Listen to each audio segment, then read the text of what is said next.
हैं कि 13 राज्यों के 88 लोकसभा सीटों पर आज मतदान हो रहे हैं और इनमें महत्वपूर्ण सीट वायनाड का भी है और साथ ही साथ कोटा का भी है।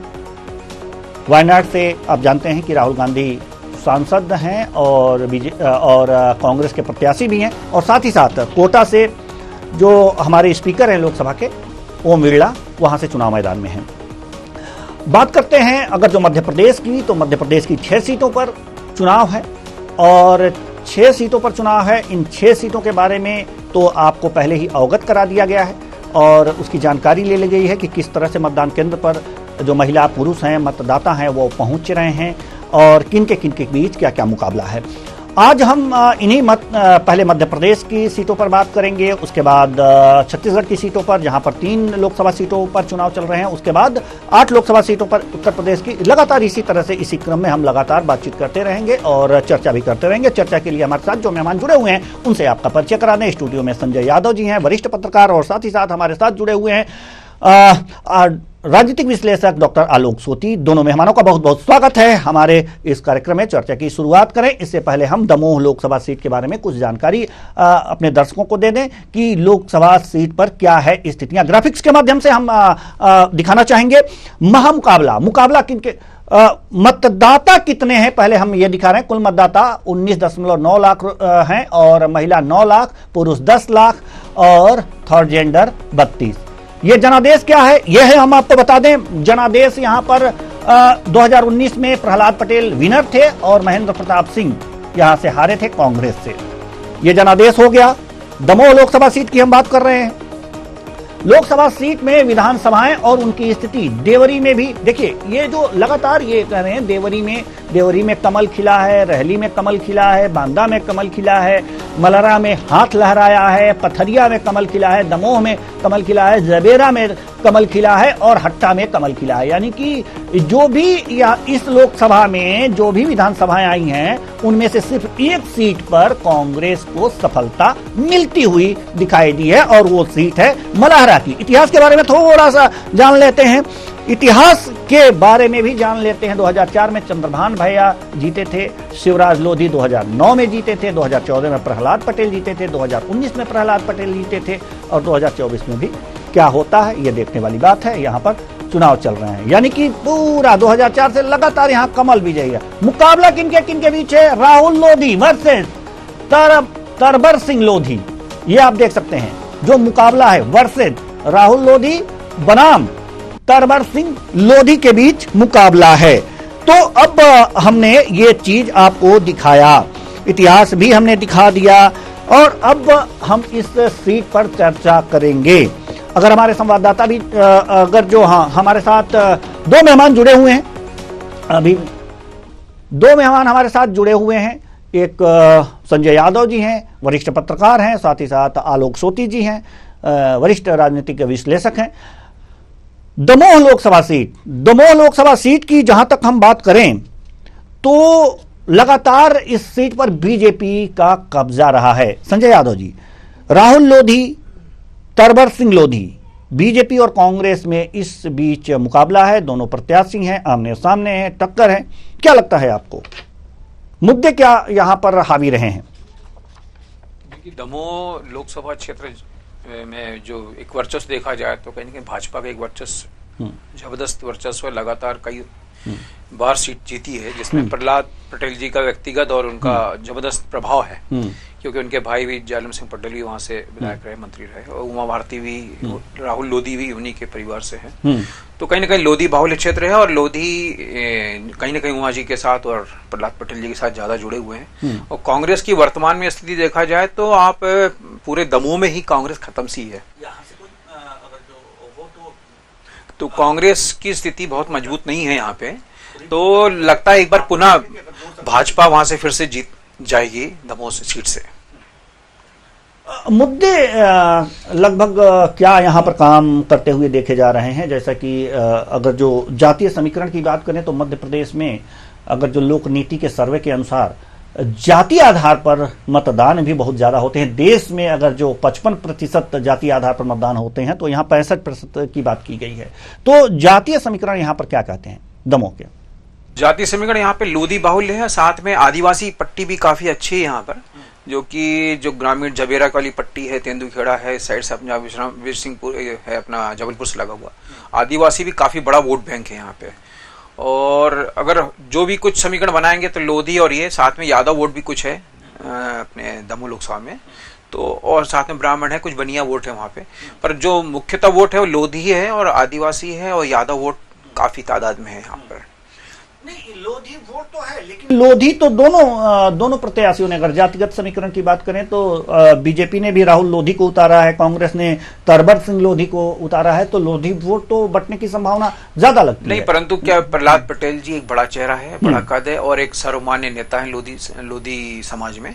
उमा जी के बाद एक प्रहलाद पटेल का बड़ा कद है मध्य प्रदेश में, और उनको प्रतिनिधित्व मिला केंद्र में भी और प्रदेश में भी उनको सम्मान दिया गया, फिर से मंत्री बनाया गया है। तो कहीं ना कहीं प्रहलाद पटेल तरवर सिंह लोधी के मुकाबले बहुत कद्दावर नेता और बड़ा कद है, जिसको लोग जानते हैं कि यदि प्रहलाद पटेल जी के हिसाब से सब सिस्टम रहेगा, क्योंकि प्रदेश में सरकार भी अभी बीजेपी की और केंद्र में भी यदि बीजेपी आती है तो उनका विकास तेजी से हो सकता है। तो मुख्यतः मुझे जहां तक लगता है कि बीजेपी की विन विन स्थिति रहेगी यहाँ दमोह में। तो अब रुख करेंगे हम अपने राजनीतिक विश्लेषक डॉक्टर आलोक सोती जी के पास। डॉक्टर आलोक सोती, हम आपसे जानना चाहते हैं कि जैसे कि यहाँ पर जातीय समीकरण लोधी आदिवासी यादव दमोह लोकसभा सीट पर काफ़ी मात्रा में है, काफ़ी संख्या में है, और लोधी प्रत्याशी भी हैं दोनों, अगर जो बीजेपी से देखा जाए और कांग्रेस से देखा जाए। लेकिन अब जो हमारे वरिष्ठ पत्रकार महोदय ने यह बातें कही हैं कि उस हिसाब से बीजेपी की तरफ तो लोधी वोट का झुकाव ज्यादा होगा। ऐसे में अन्य यादव और आदिवासियों का झुकाव किस तरफ से देखा जा सकता है? देखिए देवेंद्र जी, जो दूसरा चरण का जो चुनाव हो रहा है उसमें फिजा बदली हुई लग रही है। हर चरण के बीच में काफी गैप होता है, उसमें एक नया परसेप्शन बनाने की का समय मिला है किसी भी पार्टी को। अभी आपने दो बयान देखे कांग्रेस के, एक आपने देखा सैम प्रतोदा साहब का, जिन्होंने कहा था कि हम विरासत में जो कैपिटल ट्रांसफर होती है जो उस पर हम टैक्स लगाएंगे जैसे अमेरिका में होता है कि आपको विरासत में जो चीज मिलती है यहाँ फ्री ऑफ कॉस्ट होती है, पिता ने जो मेहनत से कमाया है पुत्र को और अपने बच्चों को फ्री ऑफ कॉस्ट दे सकता है, लेकिन वहां पे 55% टैक्स लगता है, तो उसका भी असर आपको देखने को मिलेगा। साथ में आपने देखा कि जिस तरीके से आपने राहुल जी ने कहा था कि हम इकोनॉमिक सर्वे कराएंगे, लोगों की जो संपत्ति है उसका हम एक सर्वे कराएंगे, ये भी इनको बात जो है पिंच कर रही है। और साथ में आपने देखा कर्नाटका में जिस तरीके से ओबीसी को मुस्लिम आरक्षण के अंदर इंसर्ट किया गया है, वो भी आप देखिएगा कि उसका भी असर आपको यहाँ ओबीसी मतदाताओं में देखने को मिलेगा। तो कुल मिला के जो 3 घटनाक्रम हुए हैं अभी पहले और दूसरे चरण के बीच में, इनका जो रोल है वो बड़ा इंपॉर्टेंट है। आप ये ना सोचिए कि दामोह जो है वो एक छोटी जगह है, वहां तक ये सब बातें नहीं पहुंच पाएगी। हमें पूरा विश्वास है बीजेपी के कार्यकर्ताओं ने, आरएसएस के कार्यकर्ताओं ने ये बात जो है सोशल मीडिया से और घर घर जाके इस बातों से लोगों को अवगत कराया होगा। यहाँ पे हम एक बात और बताना चाहेंगे कि हमारा जो अनुभव बोलता है कि प्रति घंटा 5% जो है वो चुनाव का वोटिंग दर चलता है। अगर 7 से 9 की बात करें 2 घंटा हुआ, यानी 10% ऑन एन एवरेज औसत जो है मतदान होना चाहिए भारतवर्ष में। लेकिन जहां 10% से ज्यादा हो रहा है वो स्थिति आपको एनालाइज करने वाली बात है, और जहां 10% से नीचे हो रहा है उसको भी आपको देखना चाहिए कि ऐसा क्यों हो रहा है। अभी आप अपने आंकड़े दिखाए तो महाराष्ट्र में देखिए 7.75 आ गया था, 10% से नीचे था, और वहीं आप देखे थे बंगाल में और त्रिपुरा में और नॉर्थ ईस्ट में आप देखे थे मणिपुर में 15% तक गया है। उत्तर प्रदेश में आपने देखा था पहले चरण में काफी मतदान 5 से 7% कम हुआ, और अगर आप ध्यान दें तो 2 घंटे के अंदर जो है 10% से कम था, लेकिन अब की बार 11.5 के ऊपर जा रहा है। इसका मतलब है कि बीजेपी ने अपना काम कर लिया, आरएसएस ने अपना काम कर लिया, अपने मतदाताओं को निकाल के जो है बूथ तक लाना था वो कर लिया। हालांकि उत्तर प्रदेश में पश्चिम में हो रहा है, वहां पे भी बहुत बड़ा दल है, लोग बाग यहाँ से निकल रहे हैं और बूथ तक पहुंच रहे हैं, लेकिन उनको भी निकालना पड़ रहा है। तो यही बात मध्य प्रदेश में भी लागू हो रही है। हमको लग रहा है कि बीजेपी के जो कार्यकर्ता है वो काफी एक्टिव हो चुके हैं। जी, हम आपको चर्चा कर रहे थे दमोह लोकसभा सीट की, और दमोह लोकसभा सीट के बारे में जो हमारे राजनीतिक विश्लेषक डॉक्टर आलोक सोती ने बताया कि वो सारे मुद्दे यहाँ पर जो देश में जो मुद्दे हैं वो भी दमोह में भी कहीं ना कहीं कारगर होते देखे जा सकते हैं। लेकिन मंगलसूत्र के मुद्दे का क्या है, हम जानना चाहेंगे संजय यादव जी से, जो हमारे साथ स्टूडियो में मौजूद हैं। और मध्य प्रदेश की सीटों पर इनकी काफ़ी अच्छी पकड़ है। वैसे तो सभी सीटों पर अच्छी पकड़ है, लेकिन मध्य प्रदेश के दमोह में जो मंगलसूत्र का मुद्दा अभी चल रहा है, क्या लगता है कुछ प्रभावित कर पाए हैं मतदाताओं को? देखिए, पहली बात तो यह है कि मंगलसूत्र जैसा मुद्दा इस चुनाव में आना एक बड़ा हमारी एक चिंतनीय विषय है कि ऐसे मौके पे सीधे सीधे हमारी महिलाओं के मंगलसूत्र पर बात हो रही है। तो कहीं ना कहीं, जबकि वो ऐसा कुछ बात था नहीं, परंतु जिस हिसाब से उसको पार्टी प्रोजेक्ट कर रही है, मंगलसूत्र छीन लिया जाएगा, इस टाइप की बातें बड़ी असभ्य बात लगती है हमारे महिलाओं के साथ।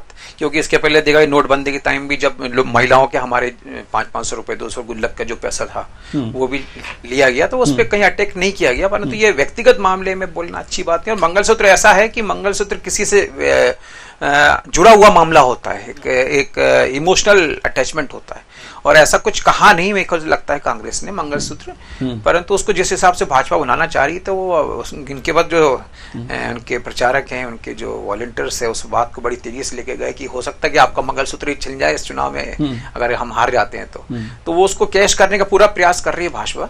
परंतु जनता भी जानती है कि 75 साल में 50 साल कांग्रेस रही है, तो कभी ऐसी बात आई नहीं कि किसी के गले से मंगलसूत्र छीना हो। जबकि देखा जाए तो आज 24,000 का सोना 74,000 का हो चुका है, तो मंगलसूत्र तो वैसे भी अब क्या आम आदमी के हाथ से निकल चुका है। तो मंगलसूत्र वाली बात बेमानी है, पब्लिक समझती है। हाँ, परंतु ये जरूर है कि मध्य प्रदेश में भाजपा का एक जो प्रभाव है वो कहीं ना कहीं ज्यादा है कांग्रेस से, और यदि मध्य प्रदेश में भाजपा हारती है समझो पूरे देश में हार जाएगी। तो मुझे नहीं लगता कि भाजपा इतनी जल्दी मध्य प्रदेश से आउट होगी। हाँ, जरूर कड़ा संघर्ष जरूर है, क्योंकि अभी पिछला चुनाव जो निकला है अपना फर्स्ट फेज में, उसमें 3 सीट पे कांग्रेस हावी है। इस बार भी 3 सीट पे, जैसे आपका रीवा सतना हो गया और होशंगाबाद हो गया, इन सीटों पे कहीं ना कहीं बहुत मजबूत है अभी आपकी क्या कहते हैं कांग्रेस। हो सकता है सीट डिस्टर्ब हो सकती है, आपकी सीट निकल सकती है। तो मुद्दा जो है भुनाने का प्रयास जरूर की है, लेकिन कितना भुना पाएगी ये देखने वाली बात होगी। हम अब रुख करेंगे अगली लोकसभा सीट का, जो मध्य प्रदेश की है खजुराहो लोकसभा सीट बहुत ही महत्वपूर्ण है। और आपको बता दें कि यहाँ से बीडी शर्मा चुनाव लड़ रहे हैं और बसपा से कमलेश कुमार हैं। तो कुल मिलाकर के अगर जो देखा जाए, बीडी शर्मा यहाँ से चुनाव लड़ रहे हैं इस लोकसभा सीट पर। तो इसके बारे में हम कुछ और जानकारी अपने दर्शकों को दे दें इस लोकसभा सीट की ग्राफिक्स के माध्यम से, और पीसीआर से कहेंगे कि जल्दी से प्ले करें और हम अपने दर्शकों को जल्दी से जानकारी दे दें। बीडी शर्मा और बीएसपी से कमलेश कुमार यहाँ पर हैं, यहाँ पर दिखाई दे रहे हैं। कितने मतदाता हैं, मतदाताओं की अगर जो बात करें तो कितने मतदाता हैं, तो कुल मतदाता 18,31,837, पुरुष मतदाता 9,65,000 कुछ, और महिला मतदाता 8,66,641। अगर जो थर्ड जेंडर की बात करें तो 26 यहाँ पर मतदाता हैं। बात जनादेश की करें, इससे पहले कौन जीता कौन हारा, तो यहाँ पर हम ये दिखा सकते हैं कि वीडी शर्मा यहाँ से जीते थे 2019 में, और कांग्रेस की कविता सिंह यहाँ से इनको हार का सामना करना पड़ा था।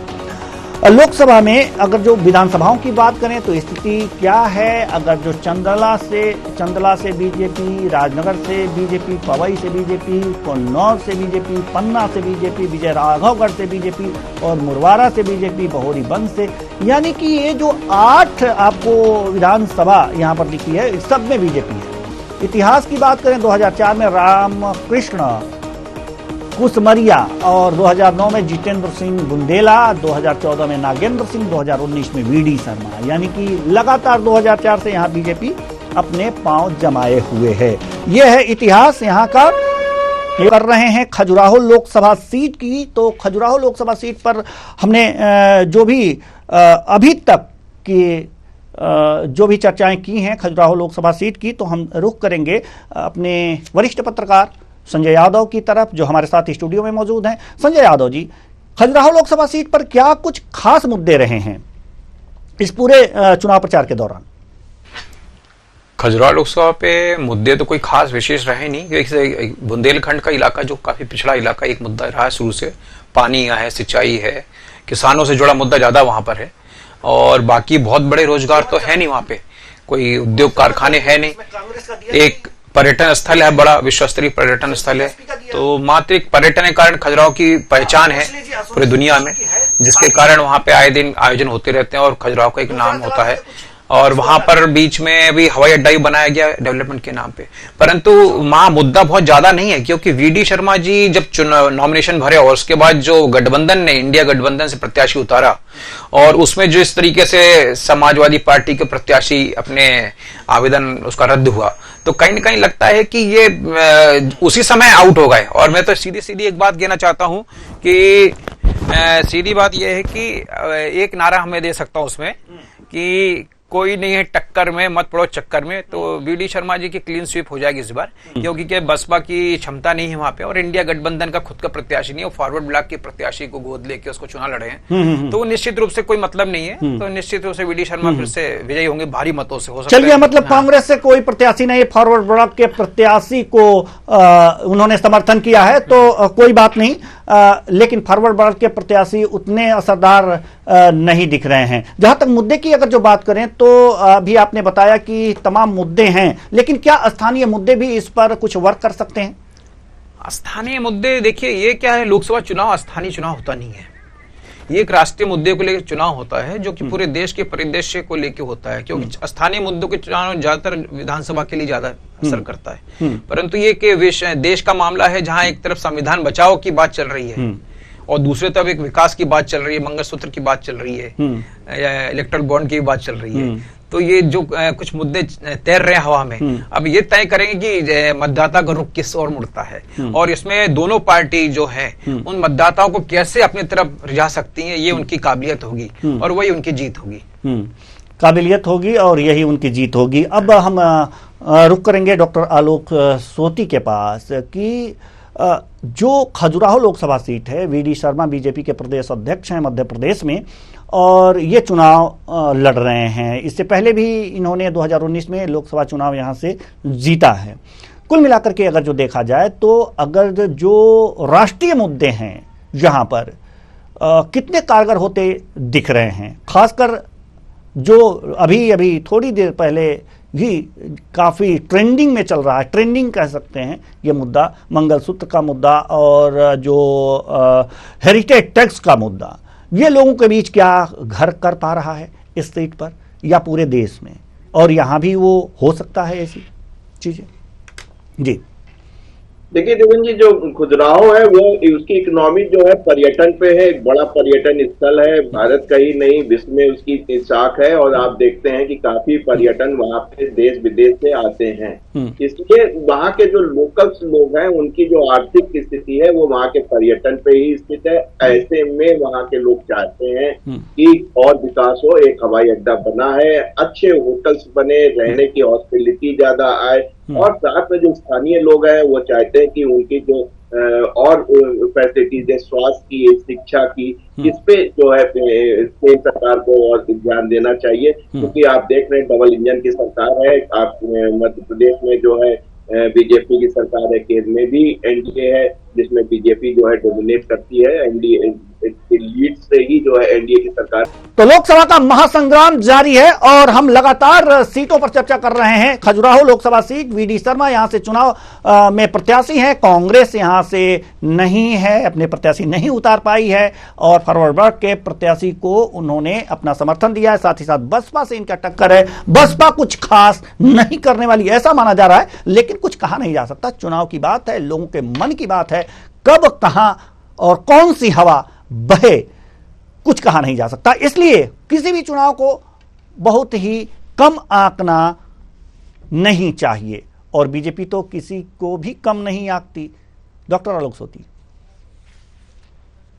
जी आप बिल्कुल ठीक कह रहे हैं। चुनाव होता है, इसमें कोई भी जो है कमी आपसे अगर रह जाती है तो उसका जो खामियाजा होता है वो बहुत बड़ा होता है। लेकिन फिर भी यहाँ पे देखने को आ रहा है कि जिस तरीके से गठबंधन के जो जो दो मुख्य दल हैं आपके कांग्रेस और उनके साथ सपा, उन्होंने जो है इसमें अपना कोई कैंडिडेट नहीं उतारा है। इसका मतलब है कि साफ है कि विपक्ष में यहाँ पे कुछ भी नहीं है, फॉरवर्ड ब्लॉक का एक कैंडिडेट है मायावती जी का। ना उत्तर प्रदेश में गठबंधन है एनडी के साथ, एनडी अलायंस के साथ, ना ही तो जाहिर सी बात है कि मध्य प्रदेश में भी नहीं होगा, क्योंकि बुंदेलखंड का लगा हुआ इलाका है। काफी बुंदेलखंड का क्षेत्र जो है उत्तर प्रदेश में भी आता है, तो थोड़ा सा उत्तर प्रदेश का इन्फ्लुएंस यानी मायावती का जो इन्फ्लुएंस है वो उत्तर प्रदेश में सबसे ज्यादा है। वो इन्फ्लुएंस आपको मध्य प्रदेश के बुंदेलखंड क्षेत्र में देखने को मिलता है, लेकिन वो इतना ज्यादा नहीं है कि बीजेपी के एक बड़े गद्दावर नेता शर्मा जी को वो हरा पाए। तो कुल मिला के इसमें जो मुद्दे होते हैं केंद्रीय होते हैं, और केंद्र में आप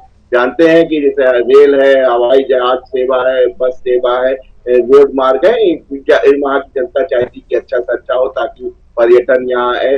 पर्यटन को रोकने के लिए अच्छे होटल्स वहां बनने चाहिए, इन्वेस्टमेंट आना चाहिए। इन्वेस्टमेंट आएगा तो जाहिर सी बात है वहां पे जो एम्प्लॉयमेंट है, लोकल एम्प्लॉयमेंट है वो बढ़ेगी। और यही कोशिश की जाती है और स्टेट गवर्नमेंट के द्वारा कोशिश की जाती है कि उसको ज्यादा ज्यादा प्रमोशन किया जाए ताकि लोग वहां पे आए और वहां की जो पर्यटन की पे आधारित इकोनॉमी है, अर्थव्यवस्था है, वो तेजी से आगे बढ़े। तो उम्मीद है कि कांग्रेस जो बीजेपी के कैंडिडेट हैं एक बड़े गद्दावर नेता है वहां के, और हमें उम्मीद है कि पिछली बार जीते थे, इस बार भी आसानी से जीत हो जानी चाहिए। जी पिछली बार भी आसानी से जीते थे, इस बार भी आसानी से जीत हो जानी चाहिए। हमारे साथ खजुराहो लोकसभा सीट से हमारे संवाददाता जाहिद हुसैन सिद्दीकी हमारे साथ जुड़ चुके हैं। जाहिद, हम आपके पास आना चाहेंगे और जानना चाहेंगे कि जो मुद्दे प्रचार के दौरान यहां पर हावी हुए थे उनको आप जरा विस्तार से बताएंगे। जाहिद, क्या मुझे आप सुन पा रहे हैं? जाहिद हुसैन सिद्दीकी, क्या आप मुझे सुन पा रहे हैं? चलिए, जाहिद हुसैन सिद्दीकी हमें सुन नहीं पा रहे हैं। और ये जो तस्वीर आप देख रहे हैं ये तस्वीर कुछ अलग ही है। ये जो तस्वीर आप देख रहे हैं ये मतदाताओं की भीड़ है, कतार है, लोकतंत्र का महापर्व है। और वास्तव में यह पर्व दिखाता है कि कितना उत्साह है लोगों के बीच। भरी दोपहरी तो नहीं, तेज धूप कह सकते हैं, तेज धूप में खड़े होकर के इतनी लंबी कतार में लग करके यहाँ पर लोग मतदान करने आ रहे हैं। बहुत ही ये जो स्थिति है सुखदायक कह सकते हैं कि इतनी भारी संख्या में। संजय जी, जैसा कि आप देख पा रहे हैं कि यहाँ पर जो अभी कतार दिखी है, वास्तव में इस कतार को देख करके तो ये लगता ही है कि मतदाताओं में काफ़ी उत्साह है और उत्साह बना भी रहना चाहिए, क्योंकि ये लोकतंत्र का महापर्व है, सरकार बनाने का पर्व है, देश का भविष्य बनाने का पर्व है। जो आपके मन में है उसके अनुसार, जो आप सोचते हैं उसके अनुसार आप अपने मताधिकार का प्रयोग करने यहाँ पर जा रहे हैं। तो खजुराहो सीट से जाहिद हुसैन सिद्दीकी एक बार फिर हमारे साथ जुड़ चुके हैं। जाहिद, हम आपके पास आना चाहेंगे और खजुराहो की स्थिति जानना चाहेंगे कि वर्तमान समय में अभी क्या जानकारी है आपके पास। जाहिद, तो जाहिद तक शायद हमारी जाहिद से हमारा संपर्क लगभग नहीं हो पा रहा है,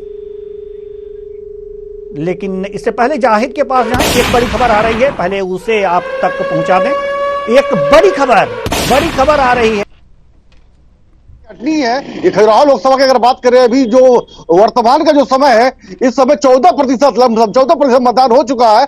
चूंकि मतदान का जो स्पीड है यानी कि उसके हिसाब से अभी बहुत सी मतदान में स्लो है, मतदाता भी घरों से बहुत कम निकल रहे। जो अनुमान था मतदाताओं का निकलने का मतदान के लिए, फिलहाल अभी बहुत ही धीमी गति मतदान चल रहा है। हमारे पीछे कुछ मतदाता खड़ी है जो अभी आई हैं, कुछ लोगों ने प्रथम बार मतदान को उपयोग किया है। पर जैसा कि अभी 10 बज चुके हैं, 10 बजे तक का प्रतिशत 14% है। खजुराहो लोकसभा की अगर बात करें, खजुराहो लोकसभा सीट बहुत चर्चाओं में सुर्खियां बटोरा हुआ, क्योंकि यहाँ गठबंधन की सीट होने के कारण यहाँ पे कांग्रेस की प्रत्याशी नहीं है। जो मुख्य मुकाबला होना था वो मुख्य मुकाबला नहीं है, और जो गठबंधन की प्रत्याशी था उसका बिना मांगे निरस्त होने के बावजूद तमाम चीजें एक तरफा होती नजर आ रही हैं, और मतदाताओं का कहीं ना कहीं रुझान, यानी कि दो पार्टियों के न होने से एक सिंगल पार्टी के लिए मतदान में कई मतदाता भी कंफ्यूज हो रहे हैं, भ्रमित भी हैं। पर हाल देखना होगा जिस मतदान केंद्र कुछ लोग ही हैं, ये बहने हैं,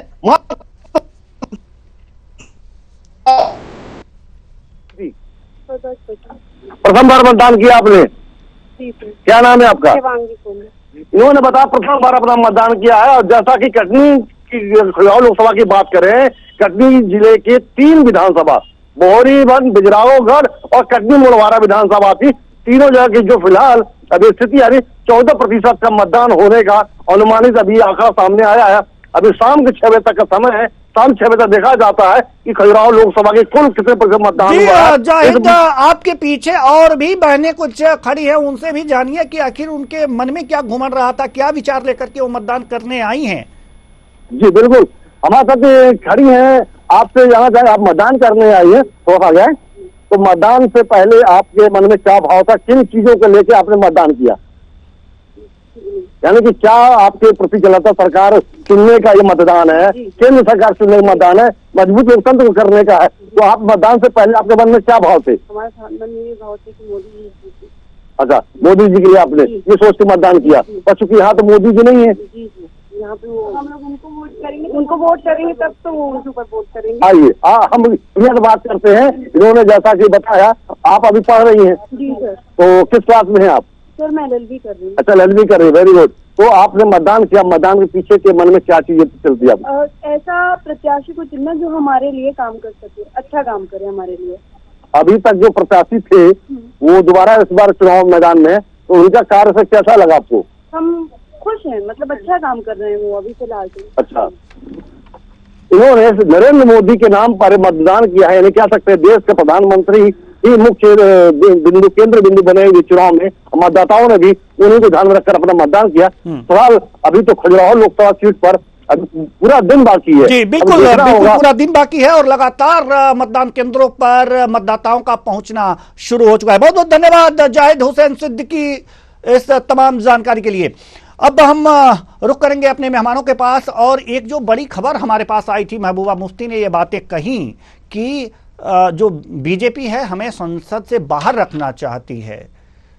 ये मतलब हम दर्शकों से समझना चाहेंगे, हमारे दर्शक भी समझना चाहेंगे। डॉक्टर आलोक सोती, हम आपके पास आना चाहेंगे कि ये बातें उन्होंने कही हैं, कुछ विस्तार से कुछ समझाएंगे क्या आप? नहीं, ऐसी कोई बात नहीं। आपने देखा प्रथम चरण में भी कश्मीर की जम्मू क्षेत्र की सीटों पे चुनाव होना था, चुनाव हुआ था। कश्मीर की जो वैली है वो दुर्गम वैली है, वहां पे जिस समय पे लॉजिस्टिक को पहुंचा पाना, मतपेटियों को पहुंचा पाना, जो ईवीएम है उसको पहुंचा पाना, उसका सुचारू रूप से संचार कर पाना एक बड़ा कठिन विषय है, कठिन चीजें हैं। तो उसमें ऐसी कोई बात नहीं है। भारत का चुनाव आयोग बहुत ही मजबूत है, वो किसी पार्टी के दबाव पे काम नहीं करता है। भारत में पूरी जमहूरियत है, लोकतंत्र है, इसलिए आप ये नहीं कह सकते हैं कि जो है चुनाव आयोग जो है से जो बीजेपी से प्रेरित है और वो वहां पे चुनाव नहीं कराना चाह रहा है। चुनाव होगा, एक फर्स्ट फेज में चुनाव हुआ था जम्मू कश्मीर में, कुछ यहाँ पे प्रॉब्लम्स आई होंगी जिसकी वजह से चुनाव आयोग ने स्थगित किया है, लेकिन उसकी आगे की डेट जो है जल्दी डिक्लेयर की जाएगी और वहां पे चुनाव होगा। तो इसमें डरने वाली बात कोई नहीं है। आप देख रहे हैं किसी को नहीं रोका जा रहा है, ना वो वोटर्स हो चाहे वो पार्टी हो, किसी को किसी भी हद पे नहीं रोका जाता है। सबसे बड़ी चीज ये है कि विश्व में अगर आप देखें, इतना बड़ा सबसे बड़ा लोकतंत्र है विश्व का, जहाँ पे आपके पास 100 करोड़ के आसपास जो है मतदाता है और कोशिश की जाती है, और आप देखते हैं 50 से 60% तो बड़े आराम से मतदान होता है। 60 करोड़ लोगों इकट्ठा हो रहे हैं और जिस तरीके से सत्ता का स्थानांतरण होता है विश्व में आप कहीं भी देख लीजिए इतना शांतिपूर्वक नहीं होता है। आप अमेरिका जैसे डेवलप का देख लीजिए, आपने कैपिटल हिल का एक आपने कांड देखा था कि जब इनको हटाया गया था तो उनके समर्थकों ने कैपिटल हिल्स पे किस तरीके का उद्दंड किया था। तो कुल मिला के भारत में ऐसी कोई स्थिति नहीं है, कहीं पे भी कोई चुनाव नहीं रोका जाएगा। कुछ लॉजिस्टिक प्रॉब्लम, कुछ प्राकृतिक की प्रॉब्लम आ सकती है, कुछ परेशानियां आ सकती हैं जिसकी वजह से स्थगित किया जा सकता है, लेकिन खत्म नहीं किया जा सकता। खत्म नहीं किया जा सकता, ये उनका भ्रम है या कुछ और, जैसा कि महबूबा मुफ्ती ने ये बयान इस तरह के दे दिए। तो कुल मिलाकर के अब देखा जा सकता है कि क्या स्थिति है। अब थोड़ा सा हम और रुख करेंगे नर्मदापुरम सीट की ओर रुख करेंगे और ग्राफिक्स के माध्यम से हम अपने दर्शकों को पहले बताएंगे कि यहाँ की क्या स्थिति रही है, यहाँ के क्या इतिहास रहे हैं, ये तमाम चीज़ें जो हम आपको हर लोकसभा सीट के मुकाबला, नर्मदापुरम का मुकाबला दर्शन सिंह बनाम संजय शर्मा, यहाँ पर आप देख सकते हैं। वर्सेस में आप देख सकते हैं दर्शन सिंह, कितने मतदाता हैं इसके भी हम बात कर लें। पुरुष मतदाता 8,90,800, कुल मतदाता 16,93,000 और महिला मतदाता 8,02,000 कुछ, और थर्ड जेंडर की जहां तक बात करें तो 68 हैं। तो ये हैं मतदाता, नर्मदापुरम सीट के मतदाता हो गए। अब जनादेश की जहां तक बात करें 2019 में कौन जीता कौन हारा, उदय प्रताप सिंह यहां से बीजेपी से विजयी हुए थे और शैलेंद्र दीवान यहां से कांग्रेस से इनको हार का सामना करना पड़ा था। बात करें विधानसभाओं की जो कुछ दिन पहले हुआ है, तो नरसिंहपुर में बीजेपी, तेंदुखेड़ा में बीजेपी ने अपना परचम लहराया, गाडरवारा में बीजेपी, सिवनी मालवा में बीजेपी, लगातार बीजेपी आप देख सकते हैं। नर्मदापुरम में बीजेपी, सोहागपुर में बीजेपी, पिपरिया एससी है ये भी बीजेपी, उदयपुरा में बीजेपी। आपने देखा कि लगातार ये विधानसभा में लगातार अपने झंडे गाड़ दिए हैं। अब इतिहास के बारे में भी जान लेते हैं कि क्या है यहाँ का इतिहास। तो सरताज सिंह जीते थे 91 में, 96 में सरताज सिंह जीते थे, ठीक है, और 98 में सरताज सिंह जीते थे, 99 में सुंदरलाल पटवा जीते थे और 2004 में सरताज सिंह जीते थे। ये सब कमल से हैं, यानी कि बीजेपी से। 2009 में राव उदय प्रताप सिंह जीते थे और राव उदय प्रताप सिंह फिर बीजेपी में चले गए तो 2014 में जीत गए। फिर राव उदय प्रताप 2019 में जीते थे, 2024 में कौन जीतेगा ये तो देखने वाली बात होगी। लेकिन इतिहास यही है कि एक बार जो कांग्रेस से जीते, आप देख सकते हैं, एक बार और हम अपने दर्शकों को दिखाना चाहेंगे कि देखिए राव उदय प्रताप यानी कि कांग्रेस से उन्होंने जीत हासिल की, कितने में, 2009 में, और जब 2014 का चुनाव आया तो ये पार्टी बदल करके बीजेपी में चले गए और वहां से इनको ये खड़ा हुए और वहां से ये जीत हासिल की। 19 में भी जीते। और अब जो मुकाबला है, एक बार और अगर जो हम आपको मुकाबला दिखा दें तो अब बीजेपी ने अपने प्रत्याशी बदल दिए हैं। यहां से दर्शन सिंह है और कांग्रेस से संजय शर्मा है। यहां पर ये स्थितियां हैं, हमने आपको बताया। नर्मदापुरम की ये जो स्थिति है, मतदाताओं की संख्या भी हमने आपको दिखा दिया, लोकसभा इतिहास भी हमने आपको बता दिया। अब हम रुख करेंगे अपने मेहमानों की तरफ। तो हम अपने मेहमान की तरफ रुख करेंगे। हमारे साथ जो मेहमान हैं हमारे स्टूडियो में, संजय यादव जी। संजय यादव जी वरिष्ठ पत्रकार हैं, हमारे साथ लगातार बने हुए हैं और इनसे बात हम करेंगे मध्य प्रदेश की इन नर्मदापुरम सीट की। दर्शन सिंह यहां पर बीजेपी से हैं और अगर वो बात करें संजय शर्मा तो कांग्रेस से हैं। क्या लगता है कि यहां पर क्या स्थितियां बन पड़ेंगी? और इन्होंने जो प्रत्याशी बदले हैं, लगातार कांग्रेस से आए, कांग्रेस से 2019 में भी यही जीते थे, उससे पहले 2014 में भी यही जीते थे, 2009 में भी यही जीते थे, लेकिन 2009 में तो ये कांग्रेस से थे। तो इनको बराबर जिताऊ प्रत्याशी को हटा करके दर्शन सिंह को लाने का क्या तात्पर्य था? और इस समय उनकी क्या स्थिति, क्या मुद्दे, क्या जगह बन पाई है उनकी, दर्शन सिंह की? जी देखिए, वर्तमान जो अभी प्रत्याशी भाजपा ने चेंज किया है नर्मदापुरम पे, दर्शन सिंह चौधरी जी को। दर्शन सिंह चौधरी एक किसान नेता के रूप में उनकी पहचान है। जब कक्का शर्मा जो किसान सभा के अध्यक्ष थे, जब उनको हटाया गया तो उनके पैरेलल एक नया नेता खड़ा किया था भाजपा ने, दर्शन सिंह को। तो दर्शन सिंह निश्चित रूप से एक जमीनी वर्कर तो हैं, परंतु एक राजनीतिक जब चुनाव की बात आती है, जब हमें चुनाव लड़ना है, तो उस हिसाब से अभी उतना परिपक्व नहीं है। बस ये है कि उनके साथ यदि भाजपा पूरी ताकत से लगती है तो निश्चित रूप से वो आदमी दर्शन सिंह चुनाव निकाल सकते हैं। परंतु वहीं देखा जाए, कांग्रेस से जो प्रत्याशी संजय शर्मा जी, वो अपने आप में एक वजनदार और कद्दावर नेता है, क्योंकि क्या है, होशंगाबाद नर्मदापुरम क्षेत्र में ब्राह्मण और कुर्मी वोट की बाहुल्यता है। कुर्मी वोट भी एक बहुत बड़ा डिसाइडिंग वोटर है, साथ में ब्राह्मण वोट भी काफी एक प्रभावी वोट है, जो कि पूरा चुनाव को सेट करता है कि कौन जीतेगा कौन हारेगा। तो संजय शर्मा जहाँ पे एक अपना ब्राह्मण चेहरा है, और नर्मदापुरम से लेके गाडरवारा जो इनका पट्टी है, वहां तक ब्राह्मणों का एक अच्छा दबंग वोट है, काफी लंबा वोट है, और दर्शन सिंह जी का भी वोट है। परंतु संजय शर्मा कहीं ना कहीं जब सामने एक बार आते हैं मैदान में, और वर्तमान के जो मुद्दे हैं, जैसे मंगलसूत्र वाला मुद्दा है, और भी इनका मुद्दे हैं, क्या कहते हैं, भाजपा कांग्रेस दोनों को जो मुद्दे हैं, विकास के मुद्दे हैं, उसको लेकर हम आपको रोकना चाहेंगे। चुनाव होते हैं तो ईवीएम में हेराफेरी की बात सामने आ जाती है, बड़ी विचित्र स्थिति है। खैर, इस विचित्र स्थिति को तो अब पार्टियां और चुनाव आयोग देखेगा, लेकिन हम लोग अब रीवा लोकसभा की बात करेंगे। रीवा लोकसभा की बात करेंगे, और इससे संबंधित जो भी ग्राफिक्स के अनुसार हम जानकारी हम देना चाहेंगे। रीवा लोकसभा किनके की, जनार्दन मिश्रा और नीलम मिश्रा के बीच आमना सामना है, मुकाबला है। जनार्दन मिश्रा बीजेपी से हैं, नीलम मिश्रा जो है वो कांग्रेस से हैं। कितने मतदाता हैं आप देख सकते हैं। कुल मतदाता 15,44,719 और महिला मतदाता है 7,22,000 के करीब, और पुरुष मतदाता 8,31,000 के करीब यहाँ पर मतदाता हैं। आगे हम रुख करेंगे, जनादेश की बात करें तो जनादेश जनार्दन मिश्रा बीजेपी से जीते थे और सिद्धार्थ तिवारी कांग्रेस से हारे थे। यहां पर रीवा की हम बात कर रहे हैं।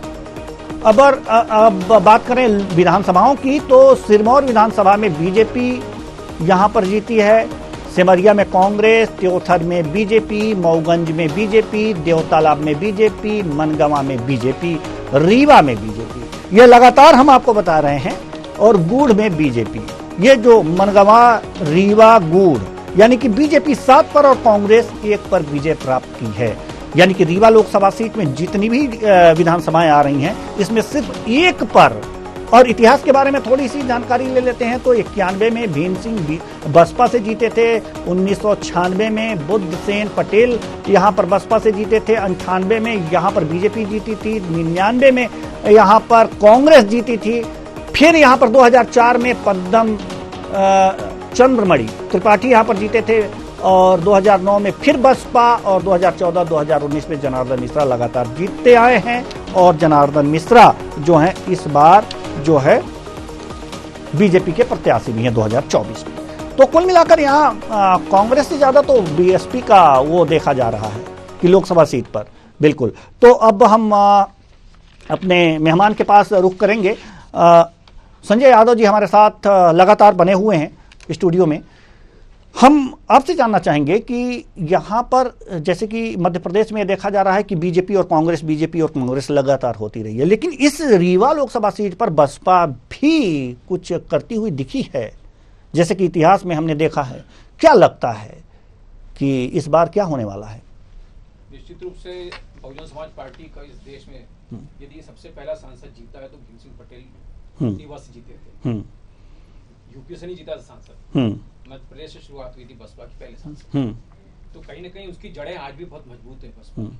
परंतु यही कि चेहरा और नेता कौन होता है उसके ऊपर तय होता है। तो जैसे आपने कहा भीम कि अगर जो देखा जाए तो रीवा लोकसभा सीट जहां पर जनार्दन मिश्रा और नीलम मिश्रा के बीच लड़ाई है, और ये देखा जा सकता है कि यहां पर जनार्दन मिश्रा इससे पहले भी चुनाव यहां पर लड़े हैं और जीते भी हैं। 2019 के लोकसभा चुनाव में भी वो रहे हैं, और साथ ही साथ अगर जो बात करें इससे 2014 के लोकसभा चुनाव में भी ये अपना चुनाव मैदान में थे और उस समय भी इन्होंने जीत हासिल की है। तो लगातार यहां पर जनार्दन मिश्रा को जीत हासिल होती रही है। 2024 में भी वो प्रत्याशी हैं आपको कुल मिलाकर के अगर जो देखा जाए तो अगर मतदाताओं की बात करें तो यहाँ पर 15,44,000 के करीब कुल मतदाता हैं, और जिसमें कि 7 लाख। और जनादेश की बात करें तो अगर पिछले जनादेश की अगर जो बात करें तो जनार्दन मिश्रा ही जीते थे, जैसा कि मैंने पहले ही बताया था। और सिद्धार्थ तिवारी यहाँ से कांग्रेस से इनको हार का सामना करना पड़ा था। तो ये हार का सामना करना पड़ा यहाँ कांग्रेस को लगातार। तो हार का सामना तो लगभग अगर जो ये देखा जाए लोकसभा सीट के लिहाज से तो 29 लोकसभा की सीटें हैं, और मात्र छिंदवाड़ा की सीट 2019 के लोकसभा चुनाव में मात्र कांग्रेस के पास गई, बाकी तो सारे हार ही गई थी। तो सारे के सारे सीट हार गई थी। अब चूंकि अब जो कि रीवा की हम बात कर रहे हैं, तो इस समय जनार्दन मिश्रा और नीलम मिश्रा के बीच मुकाबला है। क्या लगता है आपको? निश्चित रूप से अभी देखा जाए तो विंध्य में, पूरे विंध्य में जो डेवलपमेंट रीवा का हुआ है वो बहुत जबरदस्त डेवलपमेंट हुआ है। आज रीवा लगता है, महानगर का रूप ले चुका है। इंफ्रास्ट्रक्चर बहुत जबरदस्त हुआ है, फ्लाईओवर्स है, रोड है, सिटीज का पूरा विस्तारीकरण हुआ है, कॉलेज है, यूनिवर्सिटीज, सब सारी चीज अच्छी वहां पे हुई है। तो लोग संतुष्ट हैं जहां तक मुझे लगता है, क्योंकि मैं भी कई बार रीवा गया हूँ, सतना गया हूँ, सीधी गया हूँ। तो सतना पहले जबकि बड़ा शहर था, परंतु आज रीवा उससे बड़ा रूप ले लिया है, और रीवा एक महानगर का रूप लिया है। तो निश्चित रूप से राजेंद्र शुक्ला जी और जनार्दन मिश्र जी का जो एक जुगल जोड़ी और भाजपा सरकार रही पिछले 18 मतलब लगातार शिवराज सिंह के 18 साल और 10 साल माननीय मोदी जी के, तो उस कायदे से रीवा नंबर 1 है इस समय। और उस हिसाब से लगता है कि विजयी होना चाहिए जनार्दन मिश्रा भाजपा को। परंतु हाँ, नीलम मिश्रा का व्यक्तित्व नहीं, वहां पे अभय मिश्रा जी का चेहरा है। चेहरा नीलम मिश्रा हो सकती है, परंतु लड़ाई अभय मिश्रा लड़ रहे पीछे से। और अभय मिश्रा अपने आप में कद्दावर नेता है कांग्रेस से, और सक्षम है, दमदार है, और एक उनका प्रभाव भी सामाजिक रूप में अच्छा है। यदि राजेंद्र शुक्ला जी के बाद कोई बड़ा नेता लोग एक्सेप्ट करते हैं तो अभय मिश्रा को लोग एक्सेप्ट करते हैं। तो निश्चित रूप से टक्कर तो बेहतरीन है, क्योंकि जनार्दन मिश्रा से बेहतर अभय मिश्रा जी हैं, और कहीं ना कहीं वो अभय मिश्रा की छवि और राजेंद्र मिश्रा जी की, राजेंद्र शुक्ला जी की लड़ाई है। तो अब उसमें कौन जीतता है ये समय तय करेगा। जी हमारे साथ राकेश शुक्ला जो रीवा से संवाददाता हैं हमारे साथ जुड़ चुके हैं। जी अभी तक की क्या स्थिति है रीवा की? जी बिल्कुल, मैं आपको बताना चाहूंगा कि सुबह 7 बजे से मतदान यहाँ पे लगातार जारी है, लेकिन गर्मी को जिस हिसाब से अब समय धीरे धीरे बीतता जा रहा है, तो मैं आपको बताना चाहूंगा मतदाताओं की संख्या भी अभी थोड़ा सा कम होती जा रही है। जी, मतदाताओं की संख्या लगातार मतदान केंद्रों पर कम होती जा रही है, और यह धूप के कारण हो रहा है। शादी विवाह का सीजन भी है, क्या लगता है शादी विवाह का सीजन भी कुछ असर कर रहा है? जी बिल्कुल, मैं आपको बताना चाहूंगा कि देखा जाए तो जो पंडित है, जो ज्योतिषी है, उनने जो लगने तय की है, तो आज की तारीख में लगने भी बहुत ज्यादा है। तो कहीं ना कहीं मतदान में जो है इसका भी प्रभाव पड़ रहा है, क्योंकि किसी घर में शादी है, किसी घर में व्रतबंध का कार्यक्रम चल रहा है, तो ऐसे में लाजमी है कि मतदान का प्रतिशत थोड़ा सा यहाँ पे कम देखने को मिल रहा है। लेकिन मतदान केंद्रों पर ये भी तो व्यवस्थाएं हैं कि जिनके घर शादी विवाह है वो बिना लाइन लगाए, यानी कि कतार में बिना खड़े हुए भी डायरेक्ट जा करके अपना मतदान कर सकते हैं। तो ऐसी व्यवस्थाएं, इसका लाभ शादी विवाह वाले घर वाले ले रहे हैं या नहीं ले पा रहे हैं? जी बिल्कुल, मैं आपको बताना चाहूंगा कि यहाँ पे जो मतदाता पर्ची काटी गई है, मैं पोलिंग बूथ में ही था, तो वहां मैंने ये देखा है कि बिना पर्ची दिखाए और एक क्रम से ही मतदान का जो है वो चल रहा है। शादी ब्याह है और ऐसे लोगों को भी मतदान जो है पहले नहीं कराया जा रहा है। जी, जो स्थितियां हैं, हालांकि चुनाव आयोग ने तो ऐसी व्यवस्था शायद कर रखी है कि जिनके घर शादी विवाह है वो जाकर के बिना कतार में खड़े हो करके, हो सकता है कि जानकारी ना हो मतदाताओं को कि आपको ये सुविधा दी जाएगी। चलिए हम रुख करते हैं अब अगले लोकसभा सीट की। बहुत बहुत धन्यवाद इस तमाम जानकारी के लिए राजेश शुक्ला। तो कुल मिलाकर के ये देखा जा सकता है कि यहाँ पर जो भी स्थितियां हैं रीवा की, ये हमने जानी कि इस समय क्या स्थिति है। थोड़े से जो लोग मतदान केंद्र पर सुबह ज्यादा संख्या में निकल रहे थे, धूप की वजह से थोड़ा सा कम निकल रहे हैं। ये पटना की तरफ रुख करते हैं। पहले हम ग्राफिक्स के माध्यम से इसकी आपको पूरी जानकारी देंगे कि क्या स्थिति है। उसके बाद वर्सेस गणेश सिंह वर्सेस सिद्धार्थ कुशवाहा यहाँ पर चुनाव मैदान में है। सतना लोकसभा सीट, कितने मतदाता हैं आप अब देख सकते हैं। कुल मतदाता 15,75,000, पुरुष मतदाता 8,32,000 और महिला मतदाता 7,42,000 के करीब, और थर्ड जेंडर 33 हैं यहाँ पर। जनादेश के बारे में भी बात कर लेते हैं। गणेश सिंह बीजेपी से जीते थे और राजाराम त्रिपाठी हारे थे, कांग्रेस से प्रत्याशी थे। 2019 लोकसभा में विधानसभाओं की स्थिति के बारे में हम आपको बता दें। चित्रकूट, रायगांव, सतना में कांग्रेस जीती है, नागौर में बीजेपी, मेहर में बीजेपी और अमरपाटन में कांग्रेस और रामपुर बघेलान में बीजेपी। आप देख सकते हैं कि अगर जो यहां पर कुल विधानसभाओं की जो स्थिति है, इसमें सिर्फ 2 विधानसभा की सीटें कांग्रेस के हाथ में गई हैं। बात करें इतिहास की तो 1989 में दादा सुखदेव सिंह, 91 में अर्जुन सिंह और 1996 में सुखलाल कुशवाहा बीएसपी से और 1998 में रामानंद सिंह बीजेपी से, 1999 में रामानंद सिंह बीजेपी से, 2004 में गणेश सिंह बीजेपी से, 2009 में गणेश सिंह बीजेपी से और 2014 में गणेश सिंह बीजेपी से, 2019 में गणेश सिंह बीजेपी से, यानी कि लगातार 98 के बाद से बीजेपी ही यहां पर जीतती आई है सतना लोकसभा सीट। क्या लगता है आपको अहम लोकसभा सीट टीकमगढ़ के बारे में थोड़ी सी जानकारी। किनके बीच? वीरेंद्र कुमार वर्सेस पंकज अहिरवार, इन दोनों के बीच मुकाबला है। और कितने मतदाता हैं यहाँ पर ये भी जान लेते हैं। कुल मतदाता 16,45,399, महिला मतदाता 8,75,470 और पुरुष मतदाता 7,71,900। यहाँ पर टीकमगढ़ में यह चीज देखने को मिल रही है संजय जी की यहाँ पर मतदाताओं की देखिए महिला मतदाताओं की संख्या ज्यादा है और पुरुष मतदाताओं की संख्या कम है। टीकमगढ़ में बहुत अजीब स्थिति है। अजीब स्थिति नहीं कहा जा सकता, यहाँ पर कहिए कि महिलाओं की स्थिति। जनादेश की अगर जो बात करें तो वीरेंद्र सिंह बीजेपी से जीते थे, किरण अहिरवार यहाँ से हार का सामना इनको 2019 में करना पड़ा था। आगे लोकसभा में विधानसभा की स्थिति क्या है? टीकमगढ़ में बीजेपी जीती थी, जतारा में माफ कीजिएगा, टीकमगढ़ में कांग्रेस जीती थी, जतारा में बीजेपी जीती थी, पृथ्वीपुर में कांग्रेस जीती थी और निवाड़ी में बीजेपी जीती थी, खड़गपुर में कांग्रेस जीती थी, महाराजपुर में बीजेपी, छतरपुर में बीजेपी और बिजावर में बीजेपी। यानी कि आपको जो भगवा कलर का दिख रहा है ये 5 और 3 8 में से 5 तो बीजेपी ले गई है जो पिछले 2023 में लोग विधानसभा चुनाव हुए हैं।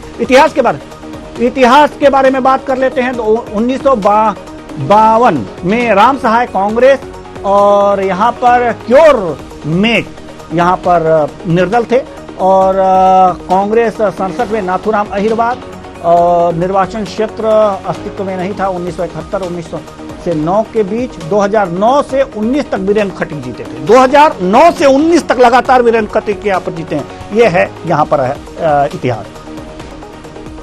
तो हमारे संवाददाता सत्यम शर्मा हमारे साथ जुड़े हुए हैं। सत्यम, क्या है इस टीकमगढ़ की क्या स्थिति है? कुछ आपके पास कुछ खबरें आ पाई हैं अब तक? क्या कुछ जानकारी लग पाई है?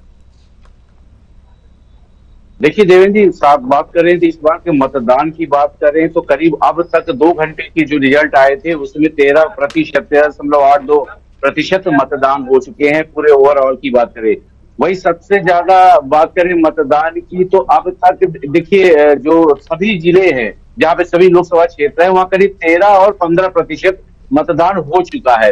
अब आंकड़ा हालांकि बढ़ गया होगा, 18-20% हो गया। पिछले चुनाव की बात करें जो पहला चरण का चुनाव हुआ था उसके मुकाबले अब तक मतदान अच्छा ठीक ठाक चल रहा है। हालांकि कई जगह पे ग्रामीणों ने विरोध जताया है। रीवा और सतना की बात करें तो चुनाव का बहिष्कार भी किया गया है। वहीं कई जगह ईवीएम भी खराब हुई। जयंत मलैया जैसे दमोह में पहुंचे थे मतदान करने तो वहां मतदान शुरू ही नहीं हुआ था।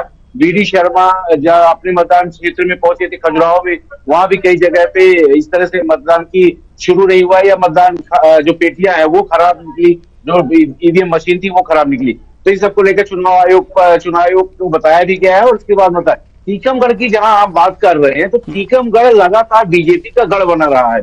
बीजेपी का गढ़ इस तरह से बना रहा है कि टीकमगढ़ में जो लगभग विधानसभा सीटें उसमें से करीब 4 से 5 विधानसभा सीटें बीजेपी के कब्जे में है। वहीं 3 के करीब जो पृथ्वीपुर छोड़ दिया जाए जहां पर पूर्व मंत्री मध्य प्रदेश के उनके बेटे लड़ रहे हैं चुनाव, यहाँ पर जितेंद्र राठौर वो लड़ रहे थे, वो चुनाव जीत गए थे। अब लोकसभा सीट की बात की जाए तो लोकसभा सीट में अभी जो फिलहाल माहौल बना हुआ है, वीरेंद्र खटीक पिछली बार भी चुनावी मैदान में थे, इस बार भी चुनावी मैदान में है और पंकज अहिरवार इस बार कांग्रेस चुनावी मैदान में है। तो अभी वीरेंद्र खटीक का जो पलड़ा है वो फिर भी भारी दिख रहा है, लेकिन मतदाताओं के अंदर रहता है, मतदाता डिसाइड करता है कि अगली बार दिल्ली की संसद तक या दिल्ली की संसद की सीढ़ियों तक किसको पहुंचाना है। लेकिन फिलहाल जो मतदान है वो अच्छा खासा चल रहा है टीकमगढ़ में भी, और कहीं भी अभी ऐसी समस्या नहीं आई है बड़ी भारी कि किस तरह से मतदान वहां रोका गया हो या कुछ समस्या रही हो। चुनाव आयोग ने भरपूर प्रयास किया है कि लोग मतदान करें। अभी आपने जैसे खैरागढ़ छत्तीसगढ़ का दिखाया, बुलंदशहर उत्तर प्रदेश का दिखाया कि जो अभी हाल ही में शादीशुदा महिला करने अभी शादी हुई जिनकी वो जो दुल्हन है, दुल्हन मतदान करने केंद्र पर पहुंची है। तो लगातार ये सजगता बताती है कि किस तरह से प्रत्याशी जो जनता है वो मतदान के प्रति उत्साहित है। और शादी हाल ही में हुई है, अभी वो कराई है दुल्हन, और दुल्हन सीधे मतदान केंद्र पर पहुंची है। तो एक ये बड़ा संदेश है जनता के लिए कि जैसा आपने कहा कि दुल्हन जब मतदान केंद्र तक जा सकती है तो लोग निकलकर बाहर क्यों नहीं आ सकते, मतदान केंद्र तक जा सकते हैं। लगातार प्रदेश अध्यक्ष वी.डी. शर्मा हो, जो धर्मेंद्र लोधी हो, धर्मस्व मंत्री हो, या सीएम उत्तर प्रदेश के सीएम हो, प्रधानमंत्री नरेंद्र मोदी हो, लगातार अपील की जा रही है कि राष्ट्र हित में मतदान जरूरी है, राष्ट्र हित में मतदान करें। और टीकमगढ़ में अभी फिलहाल तो 13.5% के जो 2 घंटे पहले जो निर्वाचन आयोग ने आंकड़ा दिया था, 11:30 बजे फिर प्रेस कॉन्फ्रेंस होनी थी निर्वाचन आयोग की। हो सकता है ये अब आंकड़ा बदल जाएगा और ये करीब 25 से 30% के करीब ये आंकड़ा पहुंच जाएगा। तो अब तक जो मतदान है उसमें बढ़ोतरी हो रही है, पहले चरण के मुकाबले ठीक ठाक मतदान चल रहा है। चिंता की बात पहले चरण के मतदान में थी जब लोग घर से बाहर नहीं निकले और मतदान केंद्रों तक नहीं पहुंचे। हालांकि इसका रीजन भी बताया गया कि जो शादी और लगन का सीजन चल रहा है, इसके साथ साथ ही फसल की कटाई और वो जो कटाई है वो चल रही थी, जिसकी वजह से लोग मतदान केंद्रों पर नहीं पहुंच पाए या देरी हुई या कहीं और है। वही सीजन अभी भी चल रहा है, देखिए शादी का सीजन चल रहा है, लेकिन निर्वाचन आयोग ने कहा है कि जो जिनके घर में शादी है वो मतदान केंद्र तक जा सकते हैं, बिना लाइन में लगे मतदान रिक्वेस्ट करके मतदान केंद्र में अपना मत का प्रयोग कर सकते हैं और सीधे शादी के लिए या अपने जो कार्यक्रम निर्धारित है उनका उस कार्यक्रम में जा सकते हैं। तो लोग उसका फायदा भी उठा रहे हैं। ऐसे लोग अगर जो जिनके यहाँ शादी विवाह समारोह है, ऐसे लोग अगर जो वहां मतदान केंद्र पर जा रहे हैं तो क्या इनको अपने साथ शादी के कार्ड वगैरह ले जाने पड़ेंगे? आखिर कैसे मतदान कर्मी जो है ये जानेंगे कि नहीं इनके घर शादी ही है? नहीं, बिल्कुल निश्चित तौर पर एक शादी का कार्ड या कुछ ऐसा बताना होता है। वहाँ की जो जनता लाइन में खड़ी होती है उनको भी पता रहता है कि सामने वाले के यहाँ शादी हो रही है, तो ऐसे में उनको आगे आने की इजाजत दी जाती है। एक जो कार्ड रहता है वो ले जा सकते हैं, कार्ड के जरिए जो शादी का विजिटिंग कार्ड रहता है उसको ले जाकर, आमंत्रण कार्ड इसको कहते हैं, आमंत्रण कार्ड ले जा करके जा सकते हैं और दिखा करके आरओ ऑफिसर या जो वहाँ जो कर्मचारी होंगे, अधिकारी होंगे, उनसे बात करके कि हमें निकलना है, शादी है, कार्यक्रम है, बहुत सारे कार्यक्रम होते हैं, बहुत सारी जिम्मेदारियां होती है शादी के टाइम पे तो निभाना है। तो लेकिन उससे बड़ी जिम्मेदारी है मतदान करने की, तो मतदान करने के बाद अपने शादी कार्यक्रम में जा सकते हैं। जैसे हमने सतना में भी बात की थी, तो सतना में भी लोगों के यहाँ शादी थी, लेकिन हमने जो बात की फोन पर तो उन्होंने साफ तौर पर कहा कि पहले हम मतदान केंद्र पर गए और मतदान करने के बाद सुबह सुबह हमने शादी कार्यक्रम निपटाने की। अब जो कार्यक्रम में जो बचे हुए उनके शादी के आयोजन में जो स्टेप होते हैं वो कार्यक्रम किए जा रहे हैं। तो कुल मिलाकर निर्वाचन आयोग का फुल सपोर्ट है, अधिकारियों कर्मचारियों का फुल सपोर्ट है। आप अपना आमंत्रण कार्ड या नहीं आमंत्रण कार्ड है तो भी जाकर जो वहाँ के अधिकारी उनको बता करके मतदान केंद्र जा सकते हैं। तो सतना की भी स्थिति ठीक है, मतदान अच्छा खासा हो रहा है, रीवा में भी। लेकिन कई जगह पे छुटपुट ये हो रहा है कि वहाँ के ग्रामीण जो है मतदान का बहिष्कार कर रहे हैं। कई जगह ऐसी घटनाएं आई है कि जहाँ पर ग्रामीणों का कहना है कि जो उनके यहाँ काम हो रहे थे, नल का जो पानी है, पानी की समस्या बनी हुई है, बेरोजगारी की समस्या बनी हुई है, सड़क की समस्या भी कई ऐसे क्षेत्र हैं जहाँ पर है अभी भी ग्रामीण इलाकों में। तो उन्होंने साफ तौर पर मतदान का बहिष्कार कर दिया है और बहिष्कार करने के साथ निर्वाचन आयोग हालत की मराने की कोशिश करता रहता है। पिछली बार भी पहले चरण में देखिए बहिष्कार हुआ था तो मतदान केंद्रों जो निर्वाचन अधिकारी हैं, जो पदाधिकारी हैं, वो पहुंचे थे, ग्रामीणों को मनाए, उसके बाद मतदान शुरू हुआ था। सीधी की बात हम कर रहे हैं, सीधी में मतदान शुरू हो पाया था। तो ऐसे कई मतदान केंद्र जहां पर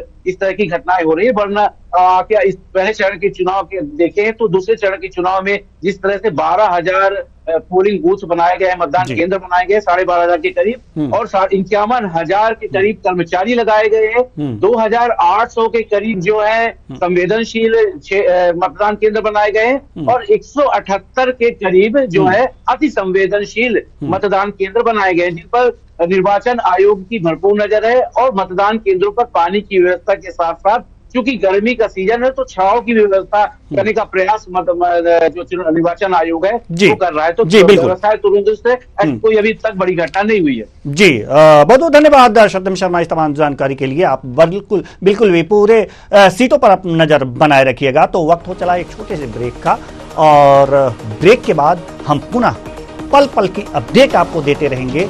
दूसरे चरण के मतदान की हर उस खबर से आपको अवगत कराते रहेंगे। फिलहाल वक्त हो चला एक छोटे से ब्रेक का, ब्रेक के बाद जल्द वापस।